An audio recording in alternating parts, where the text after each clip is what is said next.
పేరు? ఓకే. ఇప్పుడు ఐటీ శాఖలో వినిపిస్తున్న పేరు ఏంటంటే వైరల్ అవుతుంది ఇది. చాలామందికి ఏంటంటే ఐటీ ఫీల్డ్‌లో వర్క్ చేసే వాళ్ళకి బేసిక్‌గా చాలామందికి ఎయిడ్స్ వస్తుందంట. దీని గురించి మీ అభిప్రాయం ఏంటి? అవును, నేను కూడా మార్నింగ్ ఒక వీడియో చూశాను. ఎంత దారుణంగా ఉందంటే ఒక స్నేహితుడు చెప్తున్నాడు అనమాట ఆ వీడియోలో.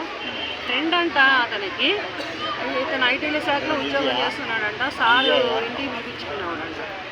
ఇంటికి పిలిపించుకుంటే ఇంటికి వెళ్తా ఆయన భార్యగా అలవాటుపడ్డాడు.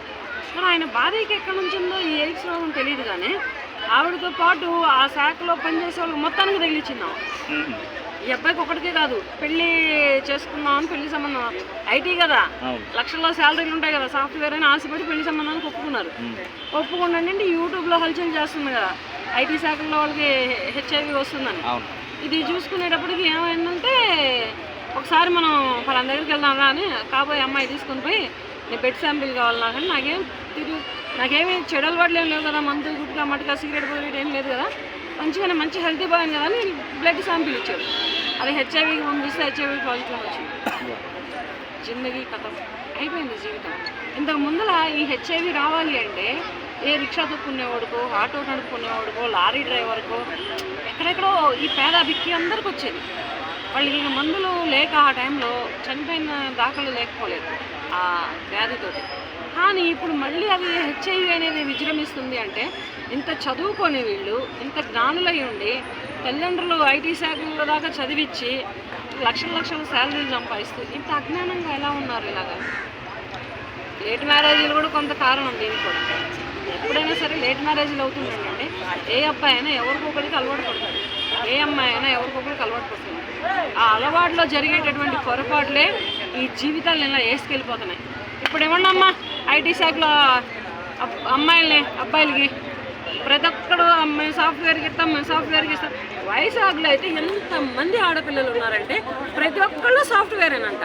ఇప్పుడు తీసుకెళ్ళి ఇంట్లో పెట్టుకోండి సాఫ్ట్వేర్ అని. అంటే 100కి 30 మందికి ఉంది ఇప్పుడు హెచ్ఐవి. నేను ఎంక్వైరీ తీసిన దానిలో 100లో 30 మంది పిల్లలకు ఉంది. అది అమ్మాయి కావచ్చు, అబ్బాయి కావచ్చు, ఎవరికైనా కావచ్చు.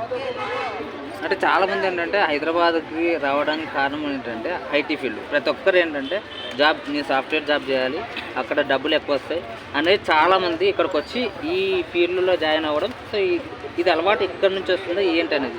వాళ్ళ ఊర్లో పెట్టుకోలేరా ఐటీ శాఖ? వాళ్ళ ఊర్లో చేసుకోలేరా సాఫ్ట్వేర్లు? హైదరాబాద్లోనే ఏముంది? హైదరాబాద్లోనే ఎయిడ్స్ కూడా ఉంది. మరి ఇప్పుడు హైదరాబాద్లోనే ఒకప్పుడు కరోనా వచ్చింది, అంతకుముందు ఎయిడ్స్ వచ్చింది, అంతకుముందు చాలా రోగాలు అనేవి బయటకు వచ్చినాయి. కానీ ఇప్పుడు చెప్పండి, ఇప్పుడు ఇవ్వండి పిల్లల్ని, అరే ఆడపిల్లలే ఇప్పుడు పెళ్లి సంబంధం చూడాలి అంటే బ్లడ్ టెస్ట్ చేయించుకుంటేనే పెళ్ళి. అమ్మాయి అయినా అబ్బాయి అయినా. అమ్మాయి అంత ఇదేం కాదు, అమ్మాయి టెస్టులు అమ్మాయి చేయించుకోవాలి, అబ్బాయి టెస్టులు అబ్బాయి చేయించుకోవాలి. ఇద్దరు చేయించుకుంటేనే ఇప్పుడు పెళ్ళి. ఈ టెస్టులకి అబ్బాయిలు కానీ అమ్మాయిలు కానీ ఒప్పుకుంటారా? అబ్బాయిలు అంటే సరే నేనేం చేశానని ఒక ఉద్దేశంతో ఇస్తాడు. అమ్మాయి ఇచ్చిద్ది అట్లాగా? అమ్మాయి ఇవ్వదు. అమ్మాయి ఇచ్చింది అంటే తన ఆత్మాభిమానాన్ని, తన మనోభావాలని తను కించపరుచుకున్న కింద వస్తుంది అమ్మాయి. కానీ ఎవరి దగ్గర ఏముందో చెప్పలేం. ఉద్యోగాలంటూ, చదువులంటూ, ఐటీ శాఖలలో సాఫ్ట్వేర్లు అంటూ తిరుగుతున్నారు. మొత్తం ఐటీ వాళ్ళకే వచ్చింది. అటు అమ్మాయిలకే ఉంది, ఇటు అబ్బాయిలకే ఉంది, ఇద్దరికీ ఉంది. ఇప్పుడు ఒక ఐటీ శాఖ ఢమాలైంది, సాఫ్ట్వేర్ శాఖ ఒకటి, తర్వాత ఇప్పుడు అదే ఐటీ శాఖకి ఎయిడ్స్ తగ్గుతుంది. దీనికి ఏంటి సమాధానం? ఎవరు చెప్తారు సమాధానం?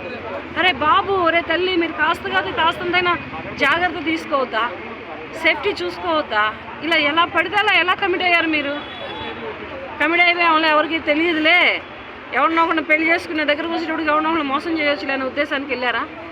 ఇప్పుడు మీరు చేసిన పొరపాటు, మీరు చేసిన తప్పు, మీరు పడ్డటువంటి తొందరపాటుతనమే మీ జీవితాలని ఈ ఎయిడ్స్ దారిలోకి ఇలా నడిపించేసేసింది. ఇప్పుడు ఎట్లా బ్రతికలేదు. ఇక హెచ్ఐవిని వచ్చిందంటే లైఫ్ లాంగ్ మందులు వాడతావా, ఆయుర్వేదం వాడతావా, హోమియోపతి వాడతావా, హలోపతి వాడతావా, ఏ పతి అయినా వాడు. కానీ నువ్వు మాత్రం ఇదే. ఇప్పుడు పేరెంట్స్ ఎలాంటి జాగ్రత్తలు తీసుకోవాలి మేడం? అంటే వీళ్ళకి అంటే బేసిక్గా ఏంటంటే చాలామంది ఇక్కడికి వస్తున్నారు, జాబ్లు చేసుకుంటున్నారు, ఓకే.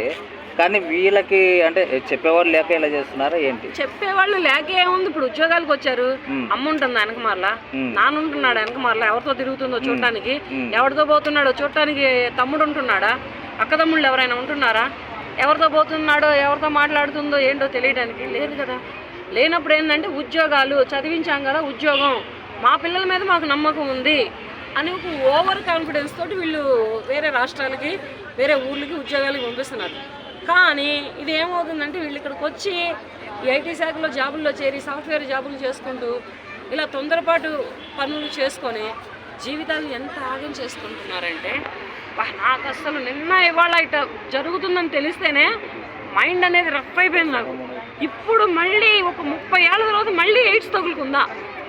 ఇది నిజమేనా? నేను నమ్మలా నేను. కానీ నా కళ్ళతో నేను చూసిన చెవులతో నేను విన్న తర్వాతనే నేను నమ్మాను.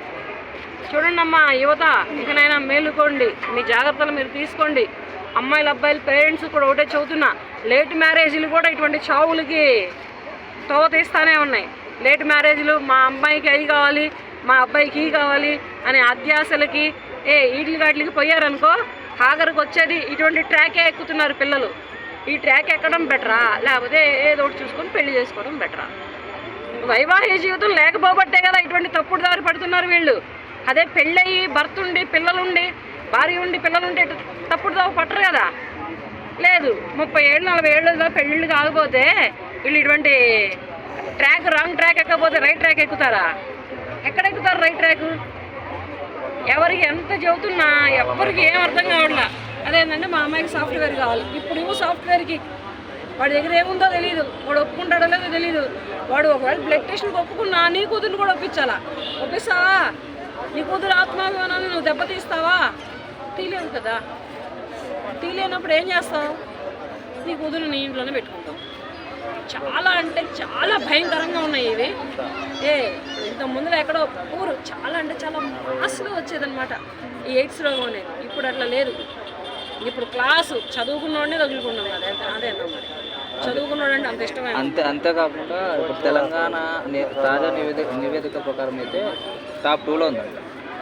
చాలా హైలో ఉంది. అదే నేను అదే అసలు నాకు పొద్దున్న నిన్నటి నుంచి అసలు నాకు పనిచేయట్లా బుర్రా. వీళ్ళు ఏంటి ఎటు పోతుంది యువత, ఎటువంటి మెసేజ్ ఇస్తుంది సమాజానికి, ఎటువంటి లైఫ్ని లీడ్ చేస్తున్నారు వీళ్ళు, ఎటువంటి తప్పటడుగులు వేస్తున్నారు, ఎటువంటి తప్పుడు బ్రతుకుతున్నారు వీళ్ళు అని నాకు ఇది అనిపిస్తుంది అనమాట. ఇది ఇప్పుడు వీళ్ళకి కామన్. ఏంటంటే చదువుకున్నాము, లక్షల్లో శాలరీలు వస్తున్నాయి, కామన్ అనుకుంటారు. కానీ నిన్నటి రోజున మీరు చేసిన పొరపాటు, నిన్నటి రోజున మీరు వేసిన తప్పటడుగు ఈ వేళటి రోజున మీ జీవితాలని కూల్చేస్తున్నాయి, కాల్చేస్తున్నాయి, నేలమట్టం చేస్తున్నాయి. ఇది చూసుకోండి. డబ్బు పోతే సంపాదించుకోవచ్చు, బంగారం పైన సంపాదించుకోవచ్చు, అదృష్టం బాగుంటే ఆస్తుల పైన సంపాదించుకోవచ్చు. కానీ మనిషి పోతే సంపాదించుకుంటారా? బిడ్డ కొడుకో పోతే సంపాదించుకుంటారా? ఇలా సంపాదించి చూపించండి, చూస్తాను నేను. ఫస్ట్ మన పిల్లలే మనకి ఆస్తులు, మన పిల్లలే మనకి ప్రాపర్టీస్, మన పిల్లలే మన పరువులు ప్రతిష్టలు అన్నీ ఉంటాయి. Thank you. అంతే.